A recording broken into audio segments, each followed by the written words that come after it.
Hi అండి, నమస్తే. అందరు ఎలా ఉన్నారు? బాగున్నారా? Welcome back to my channel all things me. I'm Yamuna here.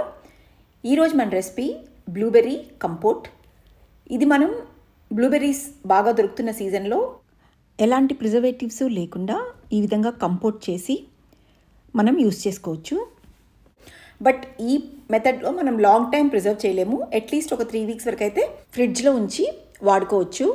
2 cups blueberries ఒక కుకింగ్ పాట్లోకి తీసుకుందాము. 2 కప్స్లో అప్రాక్సిమేట్గా ఒక 1/4 కప్ బెర్రీస్ని పక్కన ఉంచుకుందాము. 1/4 కప్ షుగర్ కూడా యాడ్ చేసుకుందాము. ఒకవేళ మీకు స్వీట్నెస్ ఎక్కువ వద్దు అనుకుంటే కొంచెం షుగర్ క్వాంటిటీ తగ్గించుకోవచ్చు. 1/4 cup normal room temperature water కూడా యాడ్ చేసుకొని ఇప్పుడు దీన్ని స్టవ్ మీద ఉంచి మీడియం ఫ్లేమ్ మీద కుక్ చేయాలి. ఈ ప్రాసెస్ మనకి అప్రాక్సిమేట్గా ఒక 30 మినిట్స్ వరకు పడుతుంది.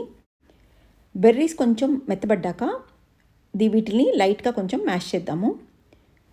బెర్రీస్ని ఇలా మనం కుక్ చేసుకుంటూ వెళ్తే కాసేపటికి పల్పీగా థిక్గా అవుతుంది. అప్పుడు మిగిలిన 1/4 కప్ బెర్రీస్ కూడా యాడ్ చేద్దాము. ఇవి వేసాక ఇంకా బెర్రీస్ని మ్యాష్ చేయొద్దు.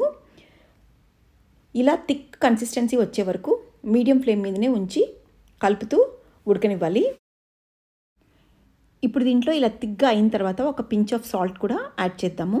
ఈ సాల్ట్ వల్ల మనకి కంపోట్ టేస్ట్ పెరుగుతుంది. ఇప్పుడు చూస్తున్నారు కదా థిక్గా consistency. You can see it's not looking like jam, but థిక్గా ఉంది కన్సిస్టెన్సీ. ఇప్పుడు దీంట్లో మనం ఒక సగం నిమ్మదెబ్బ తీసుకొని గింజలు పడకుండా రసం పిండేస్తే సరిపోతుంది. ఈ నిమ్మరసం వేసిన తర్వాత దీన్ని ఒకసారి కలిపేసి ఇంకా స్టవ్ ఆఫ్ చేసేద్దాము. తర్వాత దీన్ని పక్కన పెట్టి రూమ్ టెంపరేచర్కి వచ్చే వరకు చల్లారనిద్దాము. ఇది ఒకసారి రూమ్ టెంపరేచర్కి వచ్చేసిన తర్వాత ఒక డ్రైగా ఉన్న గ్లాస్ బాటిల్ తీసుకొని దాంట్లోకి ట్రాన్స్ఫర్ చేసుకొని మనం ఫ్రిడ్జ్లో ఉంచుకుంటే ఈజీగా ఒక 2 నుంచి 3 వీక్స్ వరకు యూస్ చేసుకోవచ్చు. తడిచే తగులుకుంటూ ఉంటే 3 వీక్స్ వరకు బాగుంటుంది. ఇప్పుడు ఈ బ్లూబెర్రీ కంపోట్ని మనం మన ఎవ్రీడే మీల్స్లో ఎలా యూస్ చేసుకోవచ్చో కూడా చూపిస్తాను. మనం దీన్ని ఇలా శాండ్విచెస్లో యూస్ చేసుకోవచ్చు.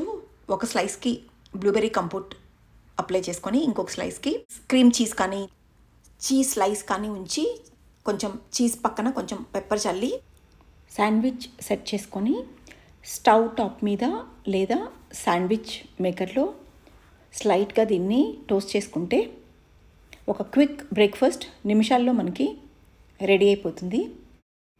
ఈ నెక్స్ట్ రెసిపీ మీరు డిస్క్రిప్షన్ బాక్స్లో చెక్ చేస్తే అక్కడ నేను లింక్ ఇచ్చున్నాను. ప్లీజ్ చెక్ చేయండి. బ్లూబెర్రీ కంపోట్ యూస్ చేసి చేశాను.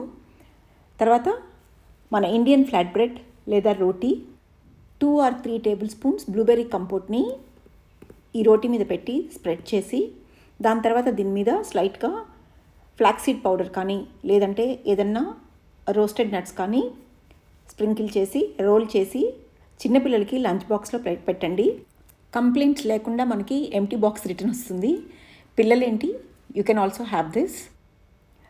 ఈ బ్లూబెర్రీ కంపోట్ తోటి నేను చేసిన ఈ డిఫరెంట్ రెసిపీస్ మీకు నచ్చాయనే అనుకుంటాను. Thanks for watching till the end. నా ఛానల్కి ఫస్ట్ టైం వచ్చి ఉంటే మాత్రం please subscribe to my channel. Thank you so much. See you soon. Till then bye అండి. బాయ్.